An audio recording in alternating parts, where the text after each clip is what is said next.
Karamihan sa mga anak ay mas malapit ang loob sa kanilang nanay kaysa sa kanilang tatay.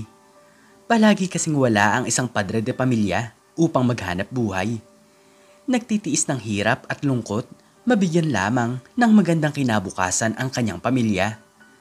Ikaw, anong klaseng tatay ang meron ka? Nakakasama mo pa ba siya? Kung ganun, ay tunghayan mo ang storyang ito na tiyak ay kapupulutan mo ng aral. Bilang isang karpintero ay handang gawin ni Mang Roberto ang lahat para sa kanyang nag-iisang anak.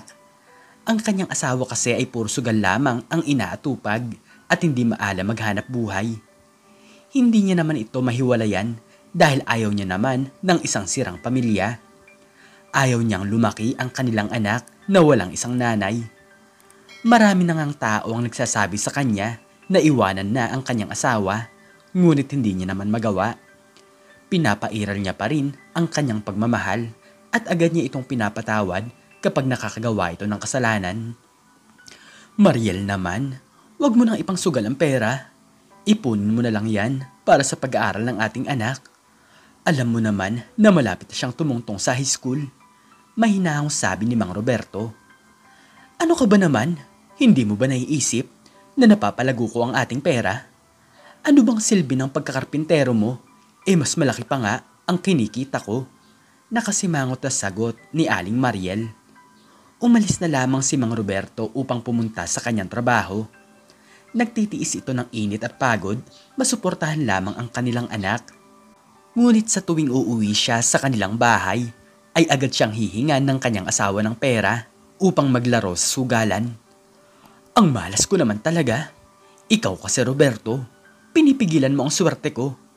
Huwag mo kasi akong pigilan sa aking pagsusugal. Pag nanalo naman ako, ay wala ka namang masabi. Nakasimangot na sabi ni Aling Mariel. Pati na rin ang nag-iisa nilang anak na si Albert ay hindi na maintindihan ng kanyang nanay. Ipangkakain na lamang saan nila ang pera, ngunit nagagawa pa nitong ipatalo sa sugal. Tay, wala na po tayong bigas at gusto ko lang po sanang sabihin sa inyo na meron po kaming project bukas. Kailangan ko po ng 300 piso. Malungkot na sabi ni Albert. Napapakamot na lamang talaga si Mang Roberto dahil hindi niya malaman kung saan pa siya kukuha ng pera. Malaking problema talaga sa kanilang pamilya ang bisyo ng kanyang asawa. Mahirap na nga sila ngunit sa isang iglap ay bigla na lamang nawawala ang pera. Sige anak, lalabas lang ako saglit at pupunta lang ako sa aking kapatid. Susubukan kong manghiram sa kanya ng pera. Sagot ni Mang Roberto. Sa pag-uwi ng matandang lalaki ay may daladala na itong 1 kilong bigas at 1 lata ng sardinas. Nang dahil doon ay nagkaroon ng laman ang kanilang kumakalam na sikmura. Lumipas pa ang 2 taon ay hindi pa rin nagbabago si Aling Mariel. Sa totoo nga ay mas lumakas pa ito sa pagsusugal at halos ipagbenta na rin ang kanilang mga gamit sa bahay.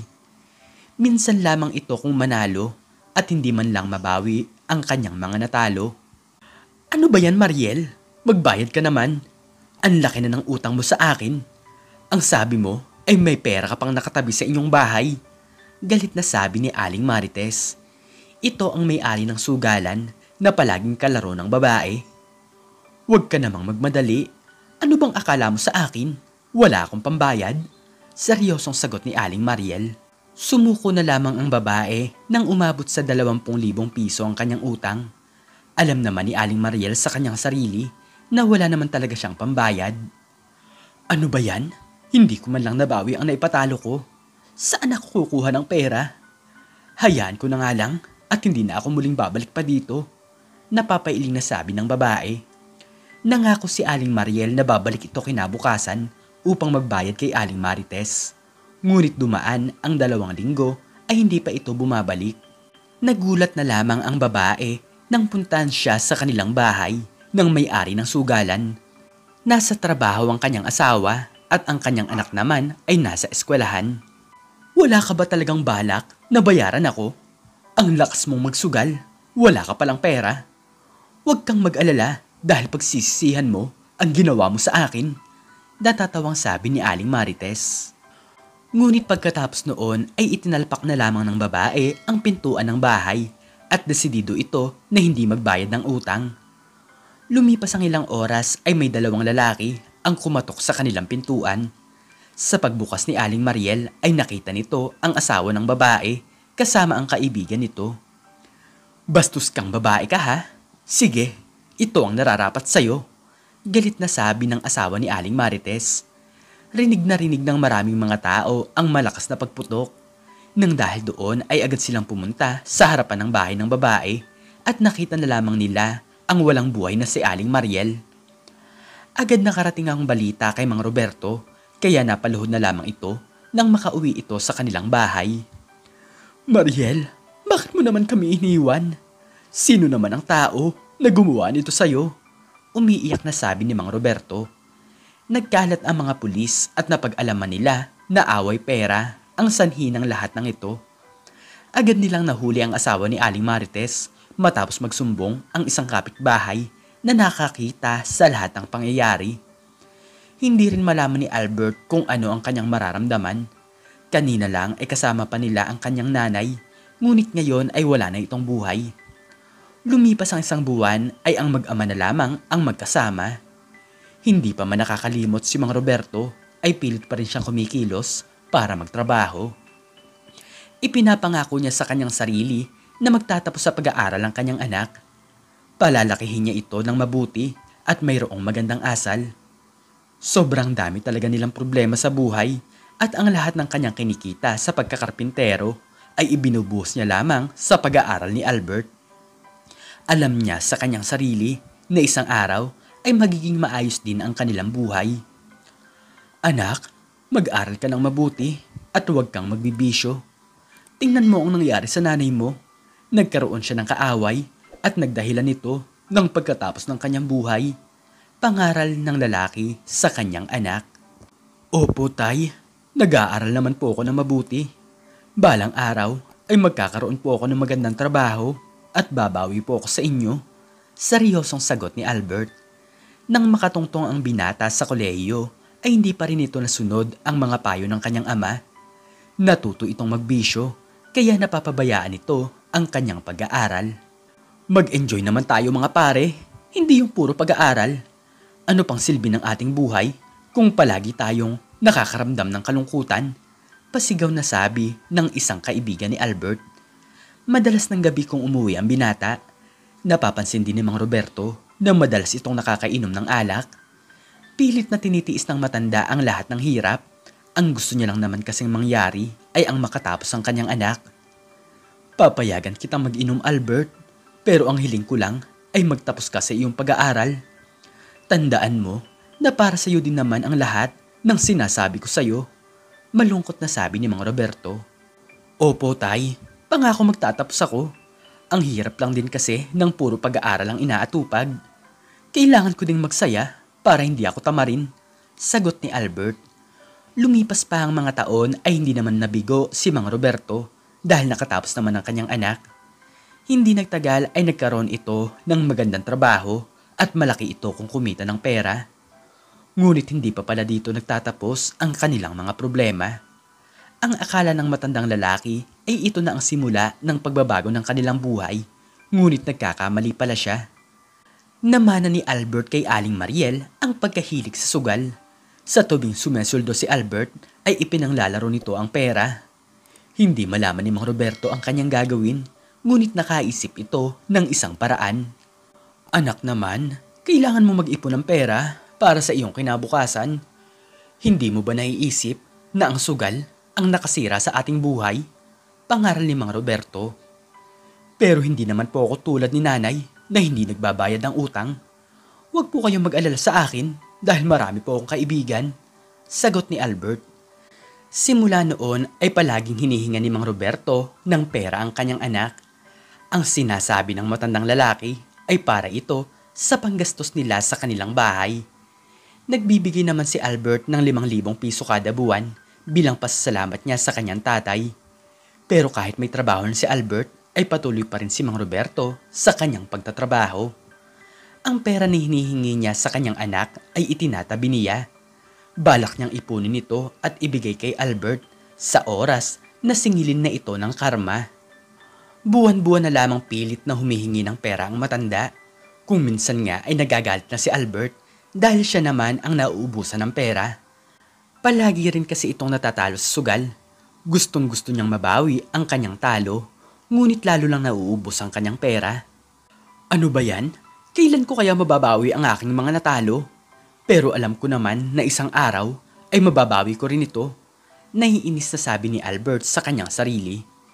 3 taon pa ang lumipas ay ganito pa rin ang nangyayari. Walang natitira sa kanyang sweldo dahil palagi siyang talo. Anak, baka naman pwedeng makahingi ako sa iyo ng pera. Alam mo naman na marami tayong bayarin dito sa bahay. Bibili din ako ng isang sako ng bigas dahil magmamahal daw ito sa susunod na buwan. Sabi ni Mang Roberto sa kanyang anak. Ano ba yan, Tay? Nagtatrabaho pa naman kayo? Pero bakit sa akin nyo iniaasa ang lahat? Alam nyo naman na palagi akong talo sa sugal. Galit na sagot ni Albert. Pero pinilit ng matandang lalaki na makahingi ng pera. Sa totoo lang naman ay galing sa kanyang pagkakarpintero ang lahat ng ginagastos nila sa bahay. Mahina na ang kanyang katawan, ngunit ang iniisip pa rin niya ay ang kinabukasan ng binata. Hindi niya kasi ito mapigilan sa pagsusugal, kaya ito lang ang naisip niyang paraan. Pero anak, naipambibili ko kasi ng gamot ang aking pera. Alam mo naman na maliit lamang ang aking kinikita, kaya pasensya ka na talaga. Nakayo kong paliwanag ni Mang Roberto. Mukha kayong pera. Gagatasan nyo lang pala ako, kaya pinagtapos nyo ako sa aking pag-aaral. Paano ako magiging maunlad kung hingi kayo ng hingi ng pera? Galit na sabi ni Albert. Ngunit isang araw ay natanggal sa trabaho ang binata. Mas lalo pang naging malala ang kanilang mga problema dahil wala na itong pinagkukunan ng pera.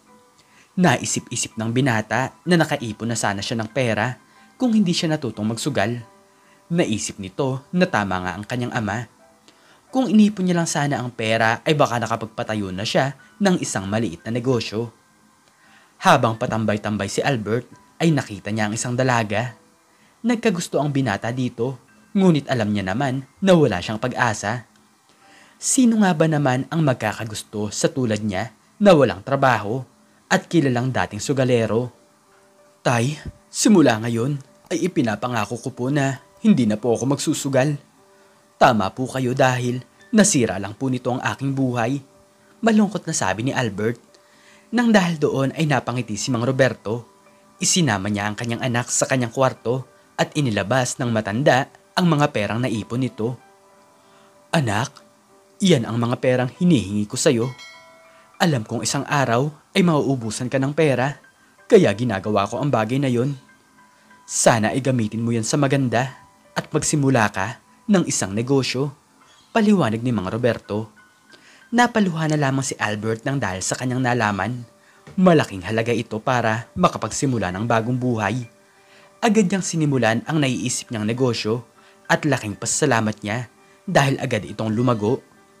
Nagtayo siya ng tindahan ng pares at maraming tao talaga ang kumakain sa kanila. Pinagtutulungan nilang mag-ama ang paghahanap buhay at nang dahil doon ay naging mabilis ang pagpasok ng pera.